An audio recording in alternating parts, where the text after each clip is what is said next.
and Yelling from the Couch live here on YouTube and Twitter and wherever else you get your podcast later on. I'm Brent Humphreys, joined by my co-host Gage Berdovich for NFL Week 6 Pick'em. Gage, how we doing this week after a rough Monday night, late night, early Tuesday morning? Had to bring that up, didn't you? Doing good. I'm ready to rumble. Just go along with your intro there. And it was a late Sunday night into Monday morning, so yes. That made it better, I guess. The fact that I didn't have to get up early, but that was painful. But yours was also painful. I guess what I was getting mixed up was I fell asleep during the Kansas City New Orleans game on Monday night, so I kind of forgot that game even happened. And the last game I remember watching was the Cowboys Steelers. So there's no need to talk about the Bengals game, yada, yada, yada. Next week, week 6 pick'em. Let's get now.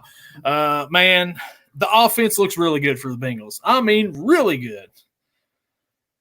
Other side of the ball, there's some issues. There's a few issues there. Dax Hill now is torn his ACL, starting for the Bengals. He's out for the year. If he was the starter, who do they got backing him up? Because if he wasn't good enough to start before, that's just going to make that secondary even weaker. It's rough. Yeah.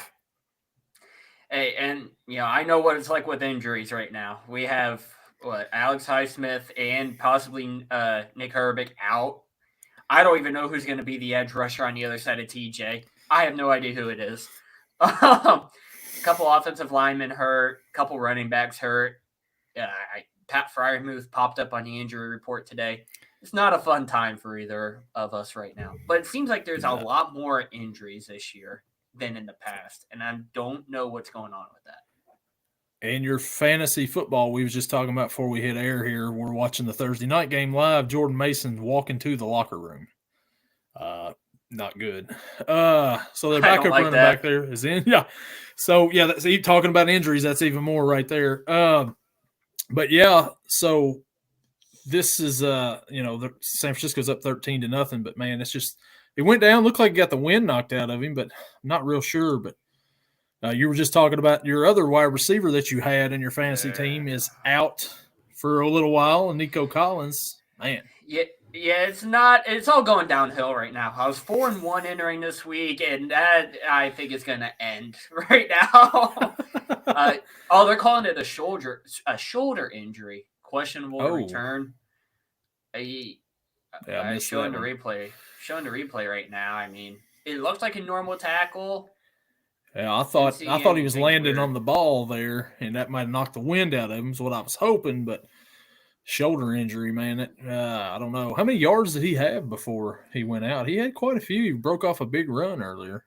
Hey, broke off a 38-yard run. I think he broke off like a 17 or 20-yard on that play that he got hurt on. So probably close to 60 at least. Yeah. But eight and a half to go until halftime. Hopefully he comes back out in the second half. Hopefully Seattle will score here to put a little bit of pressure on him to where they're like, maybe we need to put him back in. I don't know. God, I could hope so. Seattle has not looked good tonight. Defense, offense, it's not clicking right now. Geno Smith, interception on the first drive. And it was a great effort by the safety. Not even the starting safety. He's filling in right now, but man, if the 49ers go down right now, score a touchdown, make it 20-0 before halftime, that just takes all the wind out of you as a Seattle player, coach, and fan. It has to. Yeah, it has to. And especially with, San Francisco has struggled the last few weeks as well. But Seattle got off to that 3-0 start, and, they've lost the last two. The last one to the Giants last week. So, I don't know. We'll see about this game here, see if they can do anything. But it's not looking good to start with, but there's plenty of time to get back into it for them. We'll see how they do. Now, and you mentioned that Giants game. That was, wow.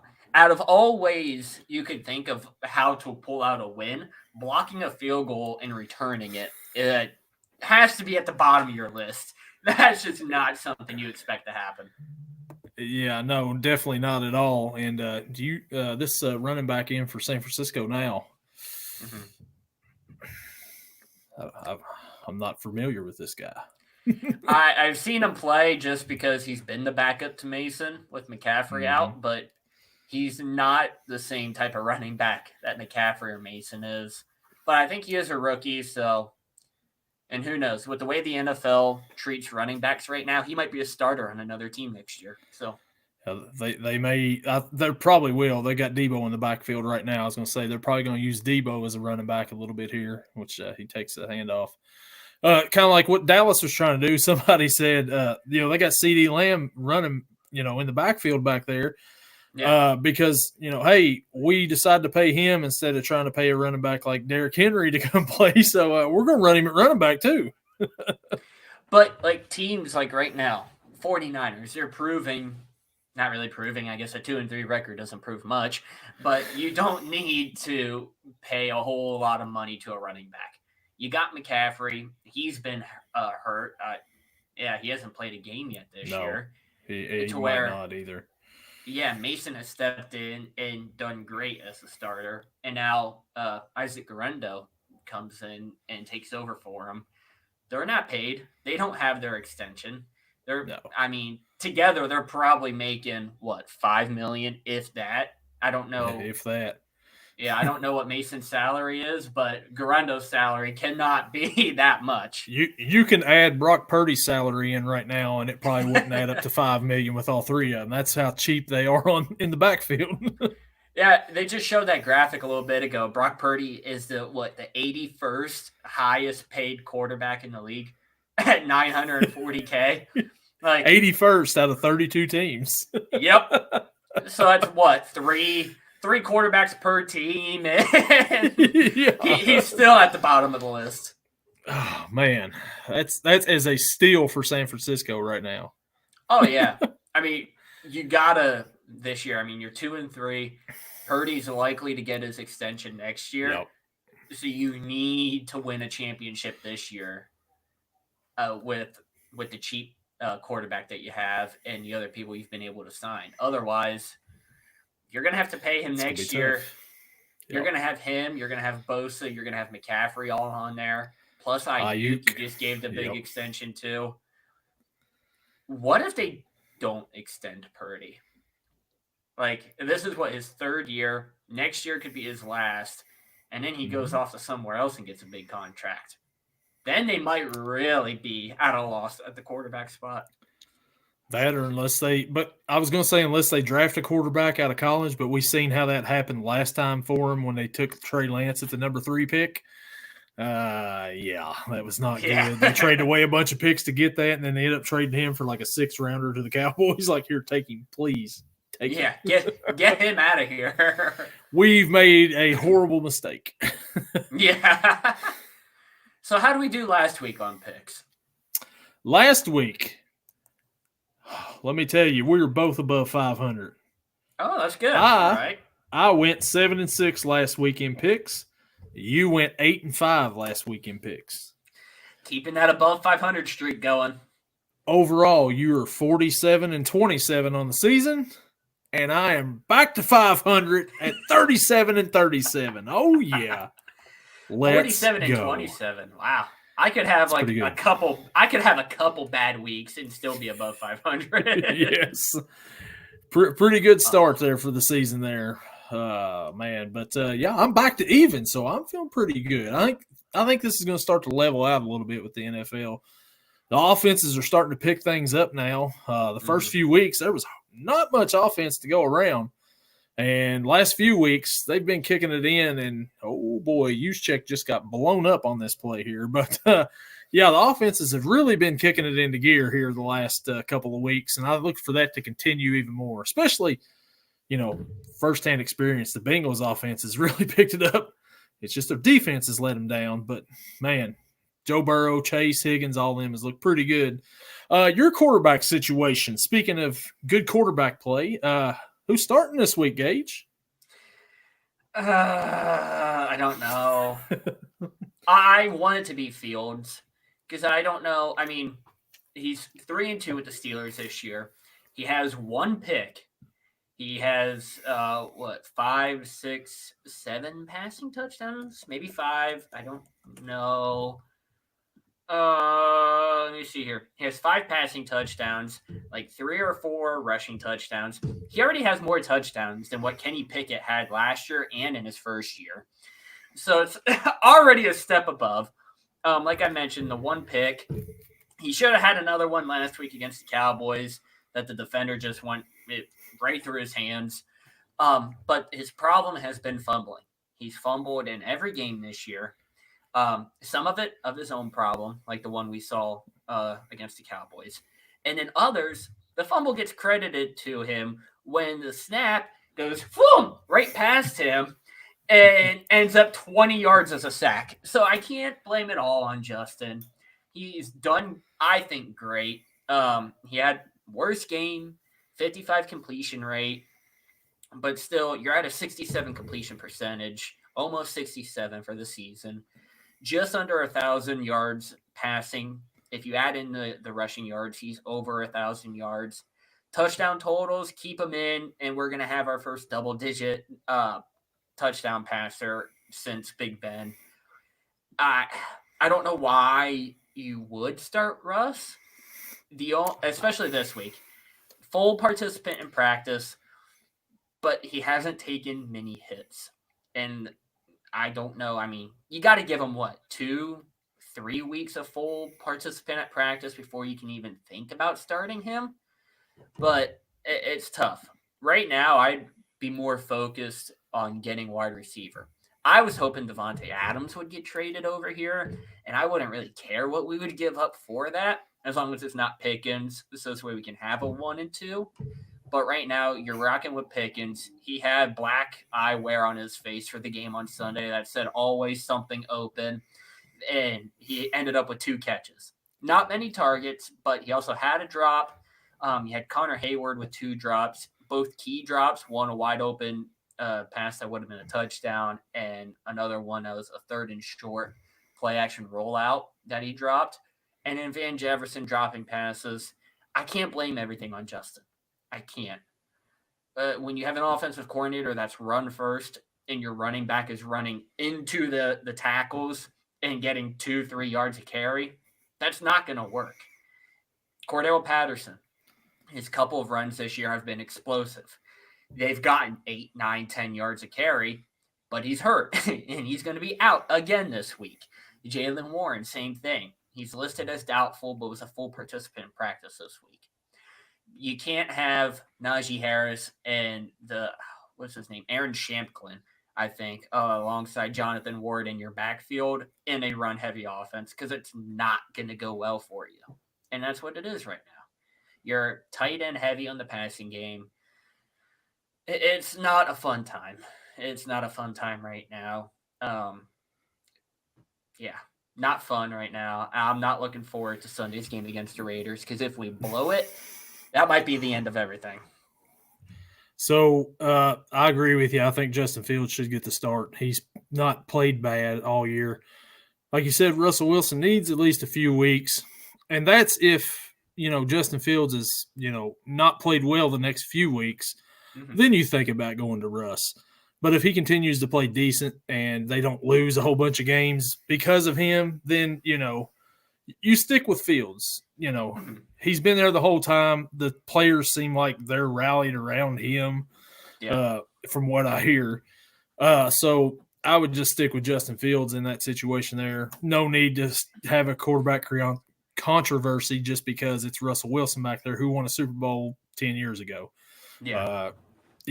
Clearly right now Fields is the better quarterback, and he's a younger quarterback, so you just roll with that until otherwise, until proven otherwise. Yeah, and that is one of the things that the commentators were talking about. Oh, he's won a Super Bowl and he made it to another. It's been how many years since that's happened? Like, you should have won 2. You decided to throw the ball on the 2-yard line. How'd that go for you? Yeah, you got beast mode in the backfield. Yeah. It's not fun right now. I'm hoping they can pick it up, but when you're a defensive minded head coach, you're going to go all defense, and that's exactly what this team is. If you let up 20 points, that's what? A couple possessions, a couple touchdowns, a couple field goals. You should be able to come back and score more than 20 points as the opposing team. But obviously, that's not always the case, and Pittsburgh has had one of the worst offenses for years now. So hopefully, against the Raiders, they pick it back up because I might stop watching football if they don't. So last week in the picks, you had picked Baltimore in the game, and of course, I went with Cincinnati. And one of my reasonings was Lamar is good for at least one fumble, and he's going to fumble, and the Bengals are going to win because of that fumble. I was close. If Zach Taylor, you have been aggressive, they can't stop you in the passing game, and all of a sudden he wants to take the air out of the ball and we got McPherson, 54 yards. That's nothing. We'll just run the ball 3 straight times. Get in position. Stupid. Don't do that. And of course he misses the field goal, and Baltimore comes out and takes advantage like the very next play, and that's it. But hey, how about we mentioned Sam Hubbard. That pass from Lamar on that play to Likely, I don't know how there's, 2 or 3 defenders around Likely, and no one is able to bat the ball down, make him drop it, or anything. Just think of how ridiculous that play was from beginning to end. Fumbled snap. Lamar struggles to pick the ball up. He finally gets the ball. He goes over to his right. Here comes Sam Hubbard flying in, ready to make the sack. Hubbard gets over there, gets a hold of him. Nope, Lamar, boom, stiffs arm him to the ground. Throws it up, just trying to throw it up somewhere, just trying to make something happen. As he's going out of bounds, getting hit, and Isaiah Likely right there in the end zone to catch that. And I'm like, that play wore me out just watching it. Man. And there's only one quarterback in the league, I believe, that could have made that play. And that was Lamar Jackson. Yeah. Maybe Patrick Mahomes, but I don't think so. Mm-mm. I don't think Mahomes would have been strong enough to fend off Sam Hubbard that many times. I don't know if I've ever seen Patrick Mahomes stiff arm a guy, so I don't think he would have done that. But man, it sucks he's in our division and we got to play him twice, but he's good. He's really good. Hey, if the Ravens and Steelers do what they always do, we'll go 1-1 against them. I'll be happy with that. We'll probably go 1-1 against Cincy, and in Cleveland, we better go 2-0 against. That's all I got to say. Oh, Cleveland's a dumpster fire, man. Cleveland should be 0-6 in that division. Yeah, they should be. They probably won't. They should be, but no, they'll beat somebody, and hopefully it's not the Bengals. Maybe they'll beat the Ravens twice. I don't know. That would be awesome. That would be great. So we'll roll into our pick'ems for week 6 of the NFL. And we go to London once again, 9:30 kickoff. The Jacksonville Jaguars. Well, they're the away team in this for whatever reason. That's just usually their home game.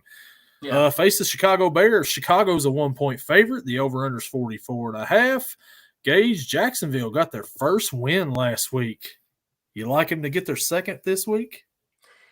I know I picked Jacksonville to win last week, mainly because it was kind of a hate pick towards the Colts, and they ended up winning. So I was like, kind of worked out.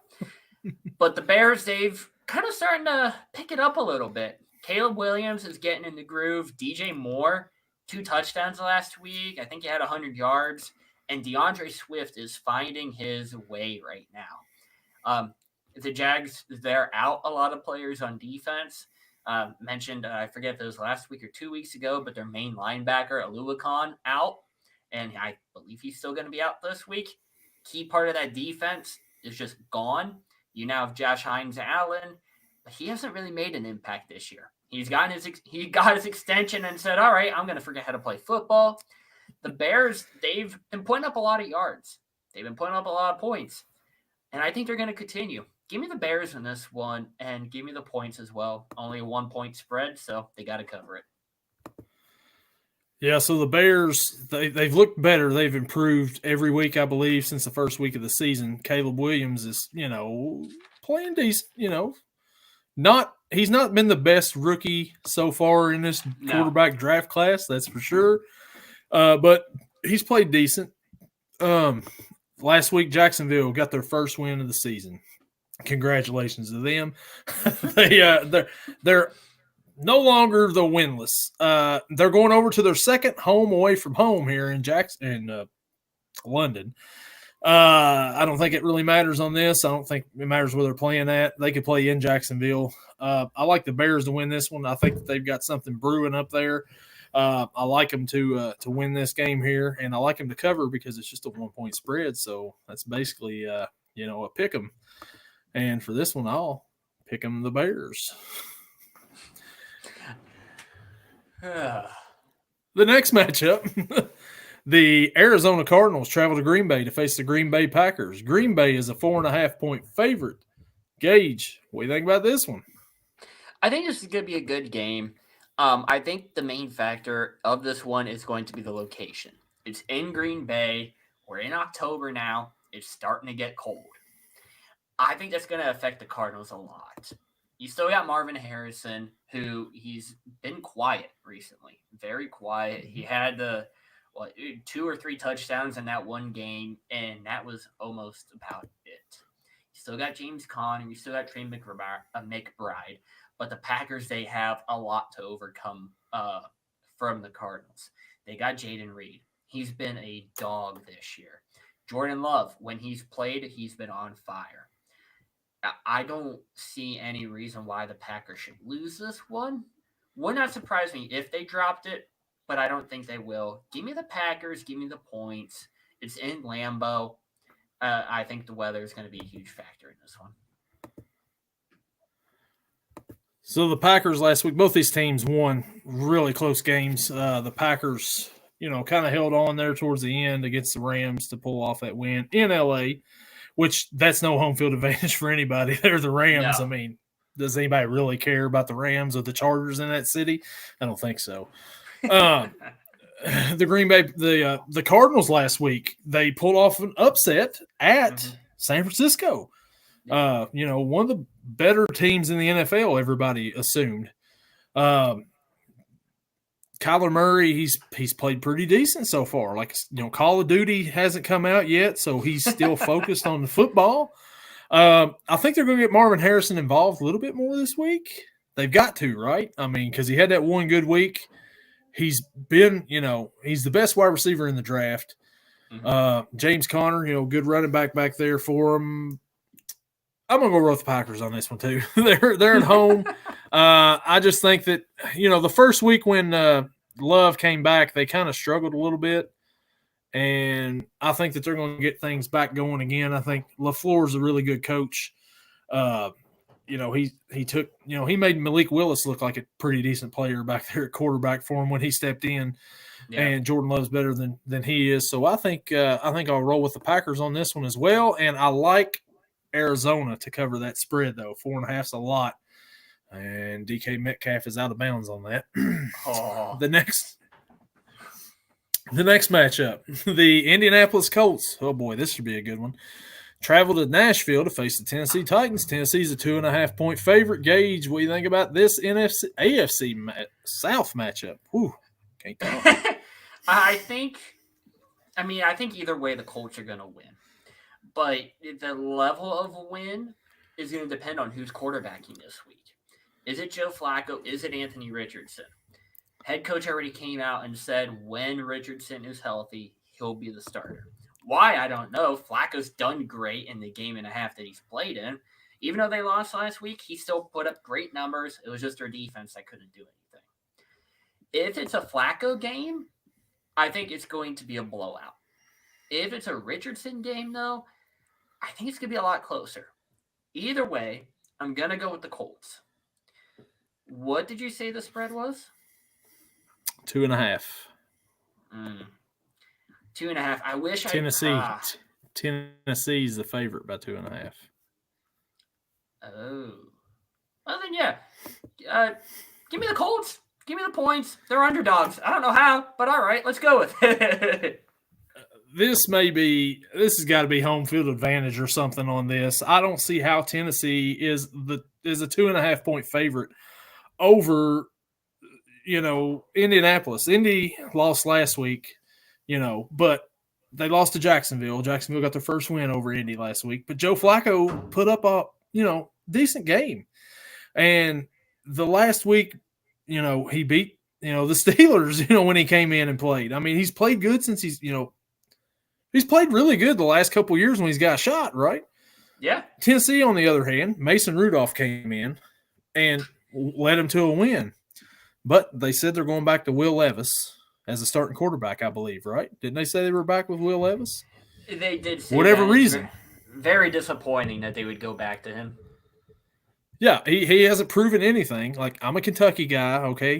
Will Levis was my quarterback, all this and that. But for Tennessee's purposes, he hasn't done anything. He makes a mistake in every game, a big mistake that has cost them several, games pretty much this year. That awful pick six at the beginning of the year against the Bears. The next week he follows it up with another horrible pass for, a turnover. I don't see how Indy's an underdog in this one. Anthony Richardson, Joe Flacco, it doesn't matter. Jonathan Taylor, he's out though, isn't he? So I'm just looking at their practice report right now from today. They have Jonathan Taylor did not practice. Michael Pittman and Josh Downs also did not practice either day. And then along on their defense, Kenny Moore was limited yesterday, did not practice today. So I'm starting to see how they could possibly be underdogs in this, just because a lot of their key players are out. Jonathan Taylor, I believe, is doubtful, but I don't think he's completely ruled out. But his backup, Trey Sermon, collarbone injury, did not practice yesterday, but was full today. So if JT can't go, it's going to be a Trey Sermon game. That doesn't change my prediction or anything. I still think the Colts pull it out. And Tony Pollard has played better the last few weeks for Tennessee. But, I mean, Alec Pierce, he's still playing, right? So, yeah. And he's been on fire this year, last few weeks especially. Give me Indy in this one too, and I think that they cover because, of course, they're the underdogs in this thing. So, give me Indy money line. You mentioned Alec Pierce. Have you seen his stat lines? This guy has 13 catches on the year, 368 yards, and 3 touchdowns. He's eclipsing 28.3 yards per catch. Last week, 3 catches, 134 yards, and a touchdown. That's Randy Moss on Thanksgiving stat line right there. Yeah. It's incredible. Against the Bears, 1 catch, 44 yards. The opening game of the season, 3 catch, 125, and a touchdown. Like, he doesn't get a lot of targets, but, man, when he catches the ball, he makes it count. He makes it count. And he's playing in this game. Doesn't sound like any other receiver is. I like the Colts.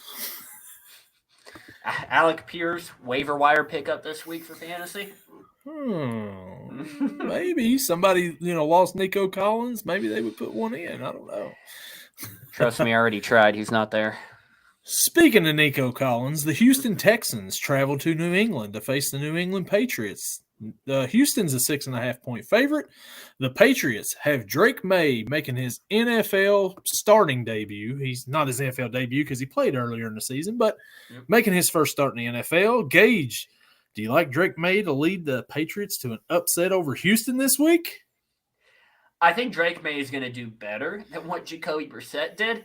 That's not that hard to do, though. They had a quote from Brissett earlier today. He was asked how tough is it to take the bench or whatever, and he replied, it's pretty tough. It's pretty tough after what I've done this season. I don't know what's tougher, you playing football or us watching you play football, because it was bad. I don't think Drake May is going to pull out a win, especially his first start. Hasn't seen really any action. He's had some, not much. CJ Stroud, doing great again. Nico Collins is out for at least 4 weeks. So it's going to be Tank Dell and Stephon Diggs to have to step up. I think Joe Mixon is okay. I don't know. I'm trying to look it up quick. Practice today in limited fashion. So he has a chance of coming back this week. I don't know if they'll let him come back just because it's the Patriots. It shouldn't be that hard of a game. They might just keep him out and let Agumbawale take over. I'm gonna go with the Texans. I'm gonna take the points. I don't think there's much heartache in this game for the Texans. Yeah, even though they're without Nico Collins, they've still got Tank Dell. They still got Stephon Diggs. I think Mixon, he'll probably go this week. The Patriots, on the other hand, last week with Jacoby Brissett, they lost to the Dolphins, who was quarterbacked by, was it Snoop? Did he play a little bit? Yep. Did Skylar Thompson get in that game? I mean, there was some, I don't know what was going on in that game. There was a lot of weird stuff that happened. A lot of weird stuff. I don't think there's going to be a whole lot of weird stuff going on in this game here. I think Houston's going to probably just come out and pound New England in this. I like Houston big in this one. I think that they will win. I think that they'll cover that spread easily right there. Nico Collins is a big loss. Patriots really don't have a whole lot. Ramondre Stevenson, but you can only run the ball so much when you're behind, and that's what they're going to be in this game, is behind quite a bit. So give me Houston in that one. The next matchup, the Tampa Bay Buccaneers travel to New Orleans to face the New Orleans Saints. Tampa Bay is a 3.5-point favorite. Gage, who you like in this matchup, NFC South? I think it's going to be a good game. Bucs offense coming alive a lot. Saints offense coming alive a lot. However, we know the starting quarterback for the Saints this week is not Derek Carr. It's not Taysom Hill. Oh. It's a rookie whose name is not coming to me right now, or else I would say it. I think it was a Jake Haener, right? Oh, man. So shows what kind of a Spencer Rattler, that's who it is. Spencer Rattler, yeah. South Carolina. I knew that too because he's played Kentucky. Yeah. Spencer Rattler. Boy. Haener came in when Carr got hurt last week. He was decent, but Spencer Rattler, I'm surprised he's getting to start over Haener. I thought it would be Haener and Rattler would back him up. You got Shaheed, deep threat target. But is Rattler going to be able to see, safety moved over here at single high safety, and Shaheed's kind of got the post route going, and I'm just going to chuck that thing, and hopefully he can get under it. He's a rookie. He's going to be beaten. He's going to be battered. I don't think he's going to get the win in his first start. Give me the Bucs. Give me the points. I'll be interested to see who you go with here.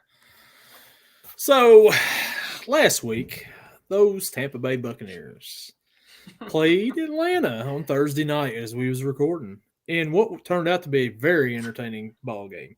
Yeah. Kirk Cousins threw for 509 yards and, however many touchdowns, and just was great.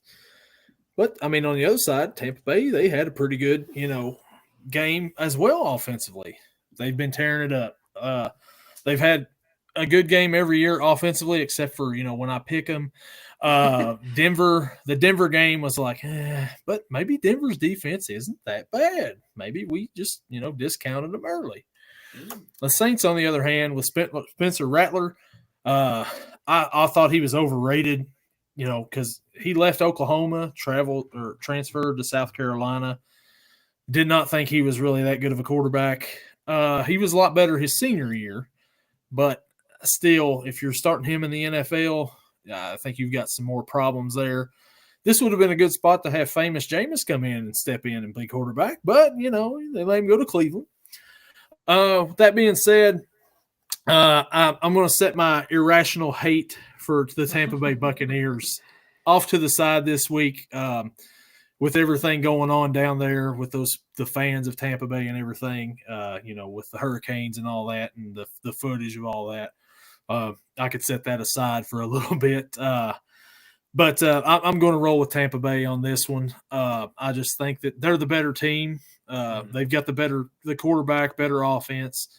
Even though it is in New Orleans, you're going to have a rookie, and like you said, is he going to be able to read them defenses and things out there and be able to, control the offense and control the game, manage the game? Yeah. You're going to have Alvin Kamara to help you out back there and everything, but I just don't think it's going to matter against Tampa Bay. Give me Tampa Bay, and I think that they'll cover the spread there. The next matchup, the Cleveland Browns travel to Philly to face the Philadelphia Eagles. Philly is a 9.5-point favorite. Gage, Cleveland has fallen off that far that they are 9.5-point dogs this week. What do you think about that? I mean, it makes sense. Anyone who's watched the Cleveland games knows that everything is just wrong with that team. Everything from Deshaun Watson. There was a snapshot of a particular play this past week where he had 3 guys open within 20 yards. No defender around these people for 5-10 yards. And then 2 going deep. And that play ended in a sack. Deshaun Watson has been sacked 18 times over the last 3 games. He's also had 3 fumbles over the last 3 games. I don't know if it's a Deshaun thing. I don't know if it's an offensive line thing. I don't know what the issue is. Maybe when Nick Chubb comes back, that'll help out a little bit. But this Philly defense, it has to. But this Philly defense we know is relentless. They're a heavy blitzing defense. And the offense, I mean, you don't have to score many points apparently right now against Cleveland to win. I'm going to go with Philly here. 9.5 points is a lot. But I think they cover. Give me Philly. Give me the points. Oh, so Philly, like you said, their defense has been pretty good, and that offense for Cleveland is horrible. Deshaun Watson, man, he's just stealing money. That's all he's doing back there. Every time he walks on the field, he's stealing money. And he's going to be stealing money for the next few years too, because Cleveland can't do anything with him. They're stuck with him.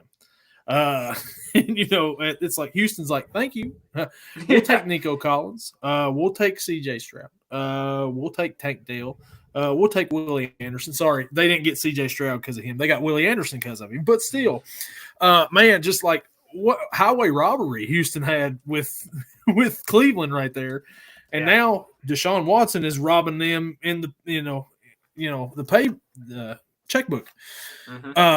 Man, it's just horrible, and I love it. I love every second of it. As a Bengals fan, Cleveland,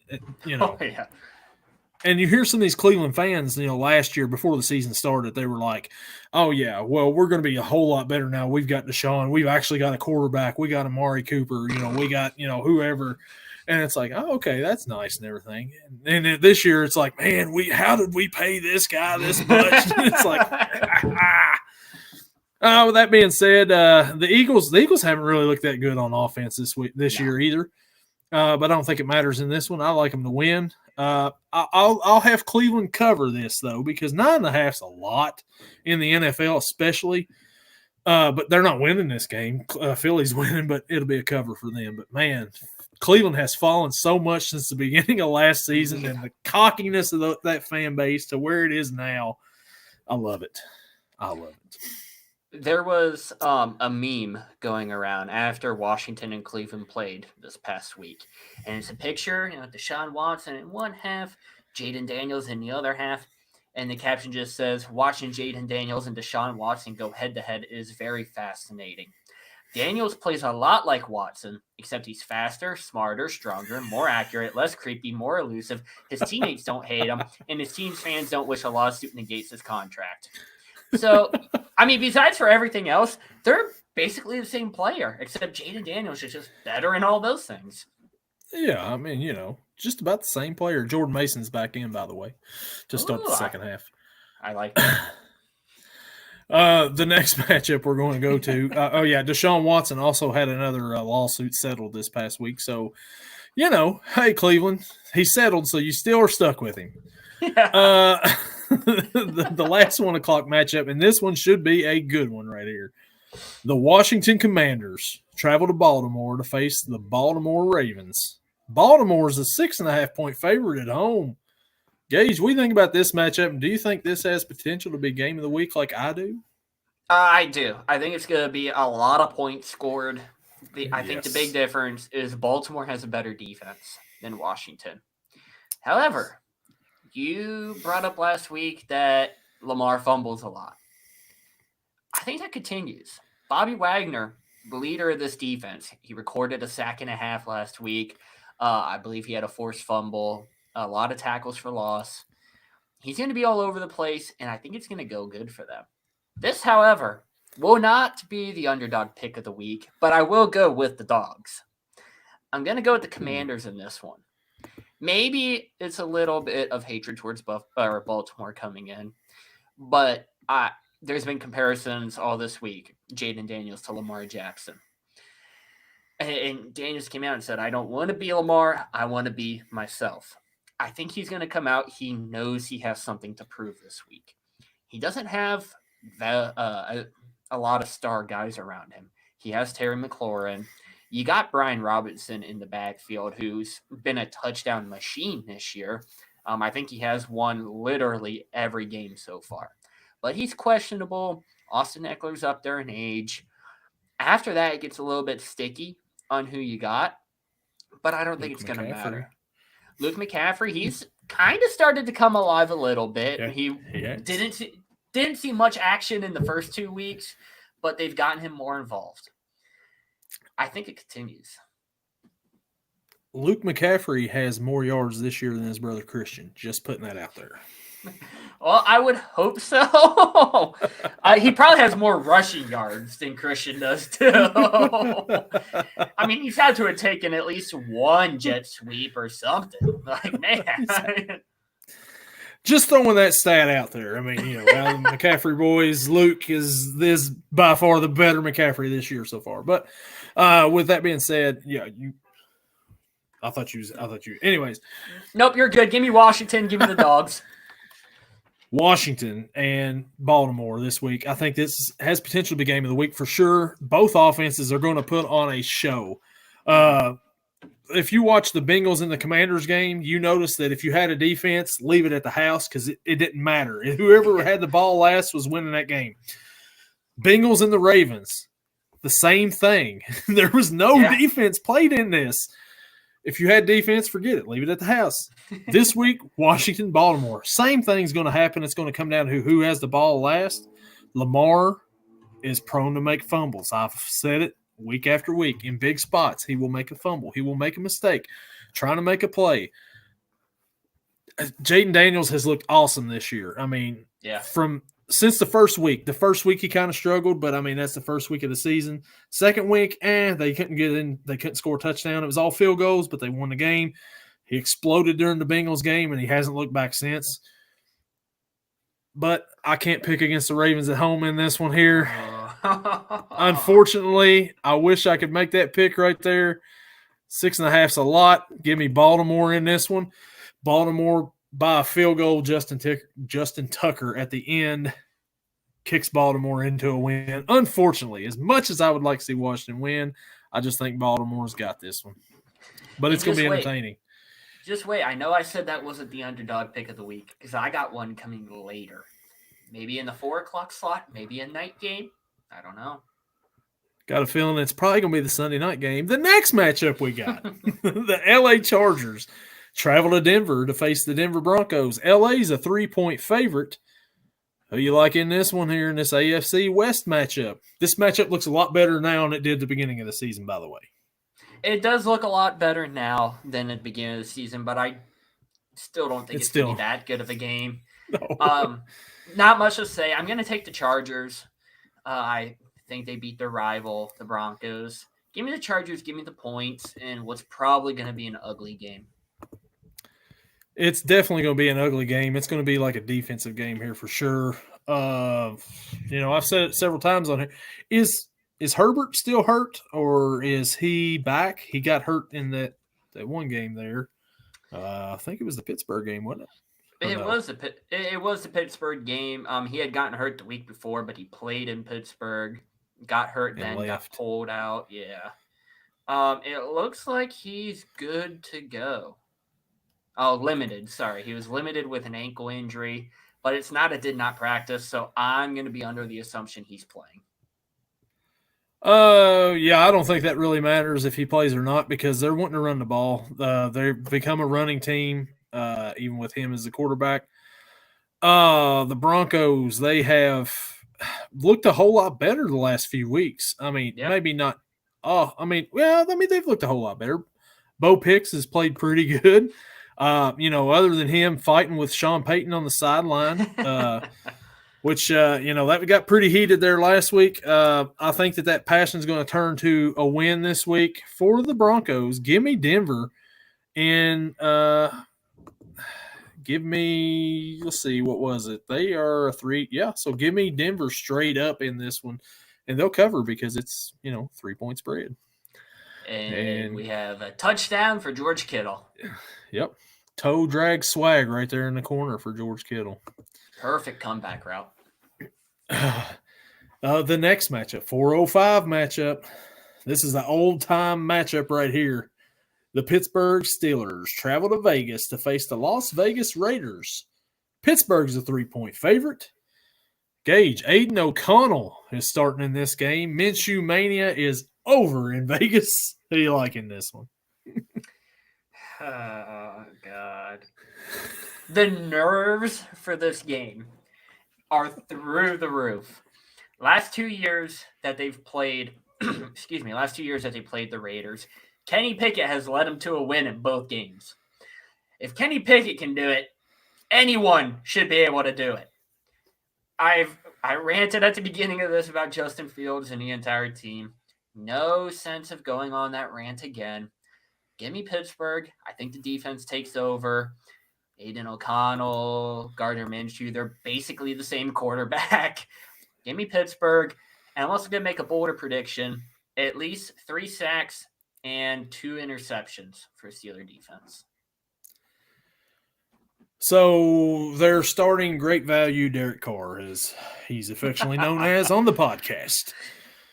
Oh, man. What are we going from here? We're going from Gardner Minshew to Aiden O'Connell to does it matter who's quarterbacking? Probably not. No. Devontae Adams, is he still hurt and not able to play right now? Yeah, I believe he's not playing this week, which is awesome. Yeah, he's just trying to get healthy for when he gets traded away. Oh, yeah. Wait, oops, what? He's getting traded. No. Who said that? What? Silly. I like Pittsburgh in this one. But does this make you feel bad that I'm going to pick Pittsburgh again? I've picked them at least the last 3 weeks, and you know what I'm saying. Like the last 3 weeks, I went with Pittsburgh, and Pittsburgh's on a 2-game losing streak. I don't know, man. Would you rather me pick Raiders here? But I'm going Pittsburgh, and I like them to cover. The superstition says yes. I would rather have you pick against Pittsburgh, but like I said, if Pittsburgh loses, I don't know. There might be riots throughout the city, honestly, because there's no reason they should lose to them. No, and it doesn't matter. I mean, they're showing right here, the Raiders and the Chiefs for Black Friday football, and it's got Max Crosby. Yeah. You're going to have to deal with him. That's always – but, on the other side, it's going to be a defensive battle, and man, George Kittle is a wild man, I'll tell you what. But it's just showing on the screen here after his touchdown celebration. But anyways, they're not going to be able to contain anybody on Pittsburgh's defense. TJ Watt's going to be in that backfield all game long, and in Aiden O'Connell's face, he's going to have nightmares about him. So give me Pittsburgh, and that is a return for a touchdown, Shenault. Oh, he had the big – okay, I'm just seeing the Kittle thing right now. Yes. Shenault had the fumble earlier in the game. Let the 49ers pick it up and get a field goal out of it. I think he just made up for himself. That puts this right back. That puts Seattle right back in that game. It's 23-9, almost about to be 10 after this extra point. But man, that's a big turnaround. As long as he doesn't miss it. Yeah, well, that you never know anymore. Let's just put that into the universe, can we? Yeah. The next matchup, 425. This should be a good one here. The Detroit Lions travel to Dallas to face the Dallas Cowboys. Detroit's a 3-point favorite in this one. Gage, what do you think about this matchup? The Cowboys offense, they were kind of spittering and spurting all over the place against the Steelers defense. They were able to pull out a win, a last-second touchdown from, I believe it was Jalen Tolbert to secure the game. After Tolbert was, quote, hurt, and then he's limping back into the huddle and then limping on his route and limping after he catches it. Man, it's going to be a good game. The Lions offense just as good. Between Jared Goff and his perfect game here a couple games ago, you got David Montgomery and Gibbs in the backfield, St. Brown and Laporta pass catching, and a solid defense. Aiden Hutchinson, I believe, is still the sacks leader so far in the league. You got other key pieces on there, Jack Campbell, Brian Branch, people like that. My hate pick worked out last week and Jacksonville won. I'm going to take another hate pick this week. Give me the Lions in this one. Give me the points. Go Lions. The Lions, they were off last week. The last time they played, perfect game, Jared Goff. But not a perfect passer rating. Somebody explain that to me. He caught a pass for a touchdown and still can't get a perfect passer rating. I don't know. Anyway. I don't get it. I don't get it either. It makes no sense at all. QBR is so stupid. The Cowboys last week, they're not going to look that great on offense against that defense anyways. You can't really go by that. Had an impressive comeback against the Ravens, but we thought the Ravens defense was really good. Cincinnati may have exposed some things there, so maybe their defense wasn't that good. The Lions, decent defense. If you can keep some of them guys under control, who was it?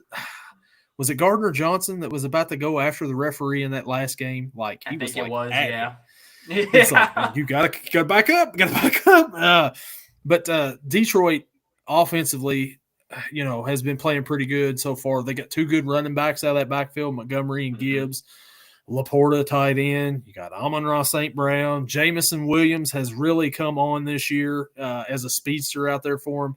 I like the Lions in this one.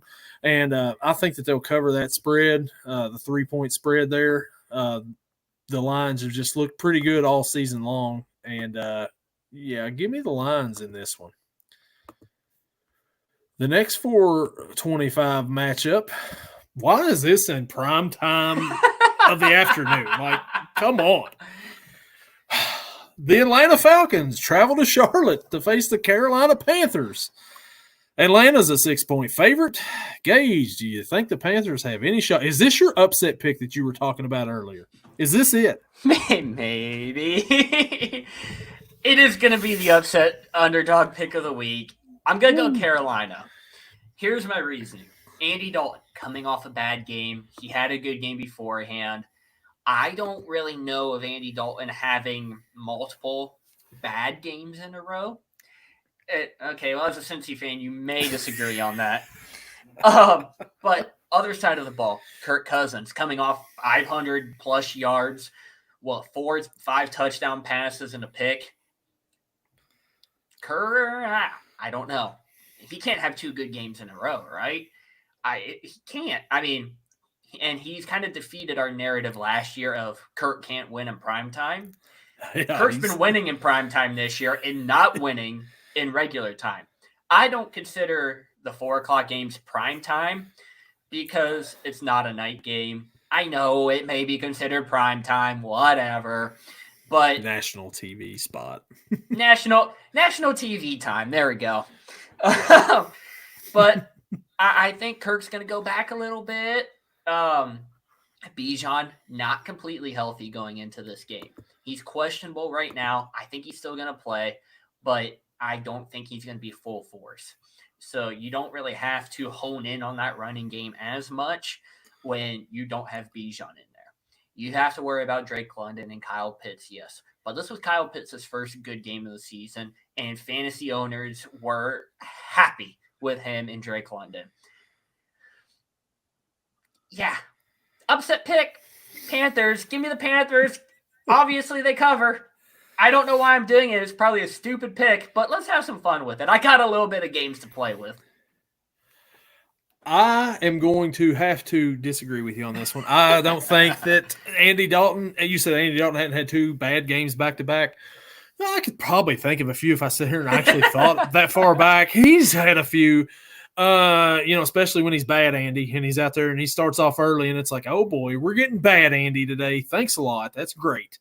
The Falcons last week, coming off a historic performance from Kirk Cousins, 509 yards, 4 or 5 touchdowns, however many it was. Looking pretty good. I look for him to continue that. Not 500 yards continuing, maybe not even 300 yards. But I like for him to win this week in Charlotte. I just don't think the Panthers are going to be able to stop the Falcons' offense there. Drake London really came on last week and had a huge game. Like you said, Bijan may not play. You got Tyler Algier back there that he's a serviceable running back that can take over for Bijan. He's not going to catch a whole lot of passes out of the backfield like Bijan can. They really haven't used Bijan the way they should, for most of the season. So, I mean, going to Algier, you're not really missing a whole lot because they got, Kyle Pitts has really got going the last few weeks, actually. He's actually like, oh, this guy was a number 4 pick in the draft at one point in time. Let's maybe get him involved. And they have. I like them to win this national prime slot right here. Not prime time, but national prime slot. Like, why is this game at 4:25? This is an East Coast team. This is a national spotlight game. What are we doing? Put the Ravens and the Commanders there at that point in time.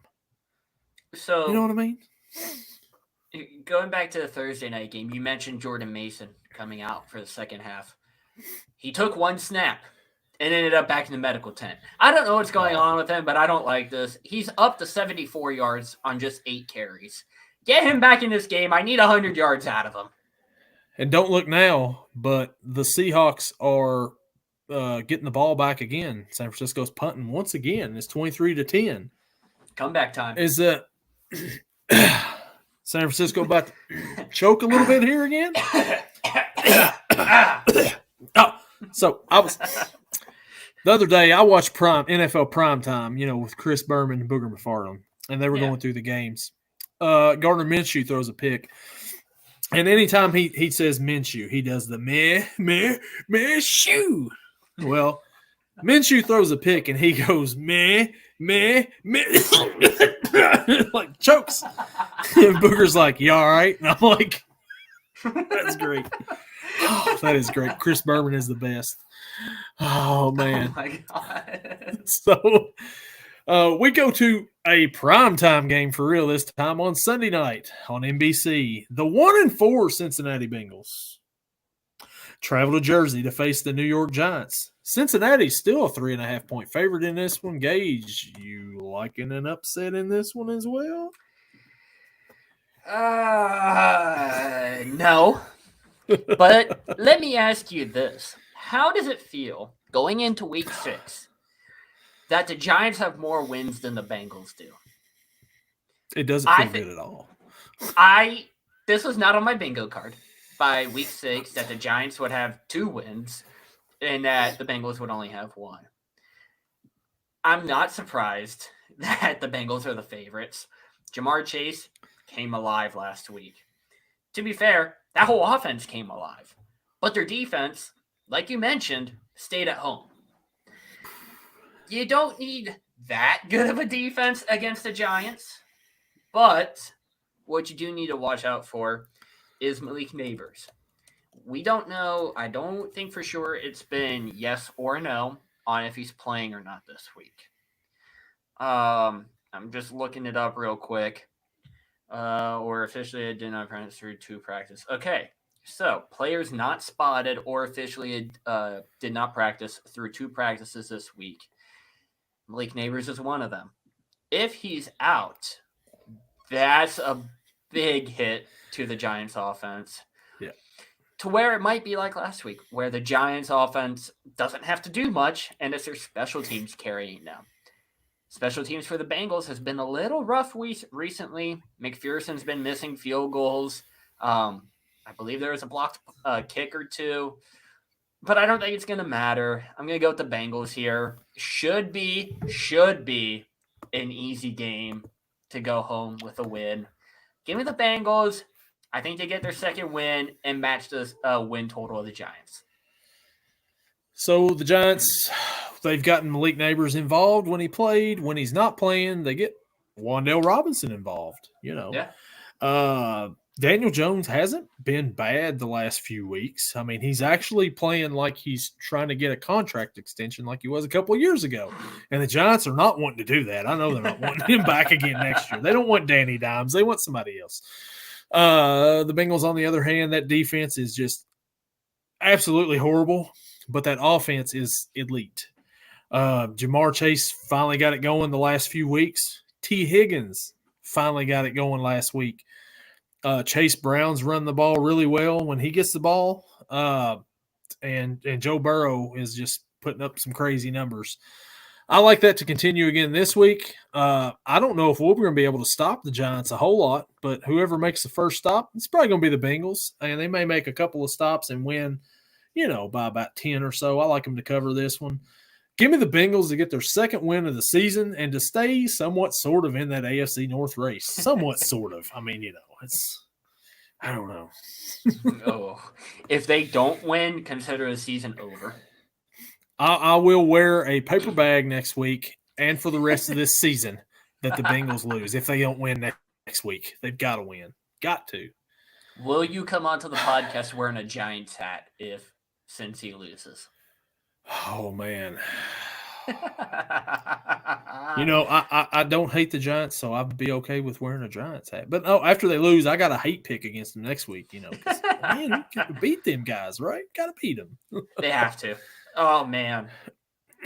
And now we head to our final game of the week, the Monday night game. The Buffalo Bills travel to New Jersey, the same place where the Sunday night game is going to be at. Both games back-to-back, MetLife Stadium, Sunday night, Monday night. To face the New York Jets, the Buffalo Bills are a 2.5-point favorite. Gage, the Jets are just imploding over there with the firing of Robert Saleh this past week. Nathaniel Hackett was demoted today. How you liking this one? Do you like the Jets to rally around and get a win? I don't know. I don't know if I've ever seen a team fire their head coach after going 2-3. You don't have that horrible of a record. He's a defensive-minded head coach, and the defense has played awesome. Yeah. Why? I don't understand the change. I understand the change of demoting Nathaniel Hackett because, it's Nathaniel Hackett. Your offense hasn't been doing good. Hackett wasn't good when he was in Denver. I don't even know why you would bring him on your coaching staff anyways. Aaron Rodgers. Yeah. His boys with him. I love seeing all the memes around of, Aaron Rodgers got Saleh fired. And then he goes on the Pat McAfee show and he's like, that's absolutely not true. But it's crazy because I could see it being true. I could absolutely see it being, I want him gone. And they're like, got to do it. All right, here we go. It's hard. Jets have a great defense. Like I mentioned, you got Sauce, you got Williams. Everyone around there is pretty good. You're going against a Bills team that has Josh Allen. However, what was Allen's stat line last week? He completed 9 of 31 passes. That's not too good. That is not too good at all. In the running game, it's been hit or miss. There has been no solid running out of this team. I think it's going to be a good I would love to see you with a paper bag with a Giants hat, by the way. Man, let's hope. I don't want to see that, so let's not do that to me, Burrow and the boys. Come on. But I think after all the changes, the Jets have to win. You can't fire people, demote people, be memed on the internet and not win. So I'm going to go with the Jets. I think it's going to be a very good game. I think it's going to be a low-scoring game. But give me the Jets. Give me the points. maybe Josh Allen's kind of starting to see what it's like to not have a real number one receiver. Especially after they've talked all that smack earlier in the year about, oh, I don't have to worry about diva wide receivers. And okay, you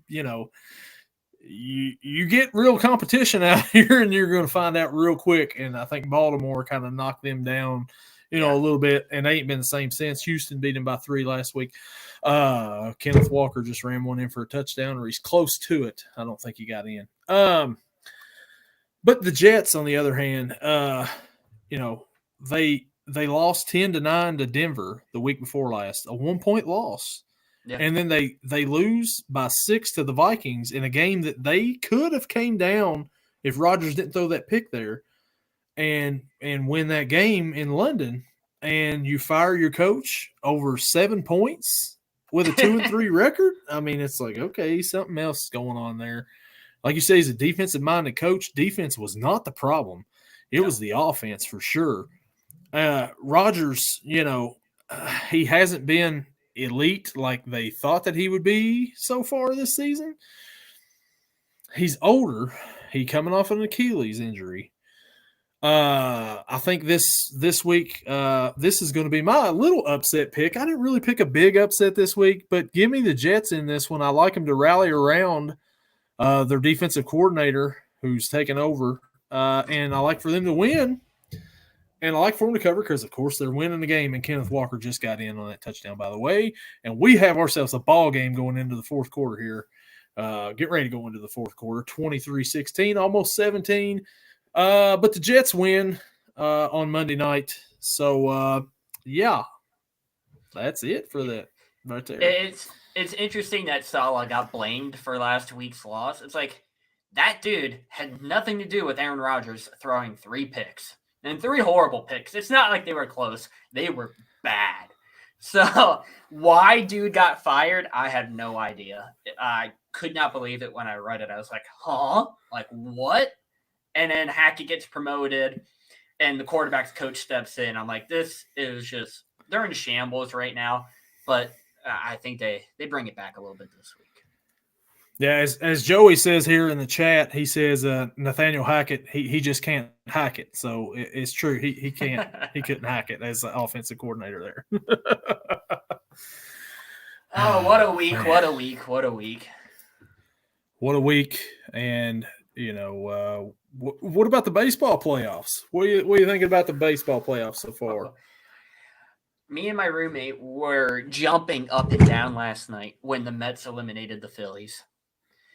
We had never been so happy. And, the bases were loaded, and my roommate goes, wouldn't it be just great if Lindor just redid what he did in Cleveland and just hit the grand slam? I was like, you know what? That would be pretty cool. 2 pitches later, bang, there it goes. We're like, oh, my God, let's go. Yankees ended up losing, which sucked. I kind of want the Royals to move on, and I just have this hatred toward the Yankees. I think I just saw Cleveland. Yeah, Cleveland forces a Game 5 against Detroit. So that series is actually going off pretty well. Overall, though, kind of surprised. Game 5, Padres-Dodgers, too, tomorrow. Padres-Dodgers. Freddie Freeman, I think, is questionable for that game. And that's a big blow if he doesn't play. Freddie Freeman got more camera time last night in the 9th inning of that game than I've ever seen anybody else get. They just kept going to Freddie Freeman over there, and he's just like I'm like, he's going to pick his nose. He's picking his nose. Just give it a second. He's going to pick his nose. They kept going back to it, and he kept going like this and kept creeping up. I'm like, he's going to do it. Just wait. And finally they went over, and they started showing like Manny Machado on the other side. And I'm like, oh, man. I was hoping for a national nose pick. I'm surprised it was more of a bullpen game last night. Yeah. I was like, wow, a bullpen game. You have to play here again soon. That kind of confused me a little bit, but hey, good game. That's all I gotta say. I'm hoping the Dodgers win that series just because I can't stand the Padres. I don't know what it is. They have a few former Buccos on it, but I can't take them. I love Freddie and I love Mookie. I think that's what is pulling me towards them. After this series, though, depending on who they play, I don't want them to win. So it's a very back and forth, love-hate relationship with the Dodgers. Yeah, if the Dodgers can move on, they'll end up playing the Mets in the championship series there, and who knows? Who knows? But it's been a fun playoff so far, and interested to see how it goes. Hopefully the Yankees get put out. That's what I'm hoping for next. Because man, they've won too many championships. They don't need another one. Come on now, it's way too many. Yeah. I know it's been 15 years, but who cares? They don't need another one. And how about Aaron Judge in the playoffs? You want to talk about someone who chokes? This guy has the highest strikeout percentage in playoff history in baseball. Over 200 plate appearances, only has, I think, 21 hits, something like that. It's not good for him in the playoffs. God, he talking earlier about choking. Judge is the biggest choker in all of baseball. He's the Lamar Jackson of MLB. Great during the regular season, chokes in the postseason. Yeah. God, one's just getting paid more than the other. That's really the only difference. That's really the only difference. Oh, man. That'll do it for this week. We'll watch the rest of this football game here, and we'll be back next week with Week 7 and see if I can stay above 500 and see if Gage can keep some of his fantasy players healthy on his roster this week. So we'll see you all next week. Later. Later.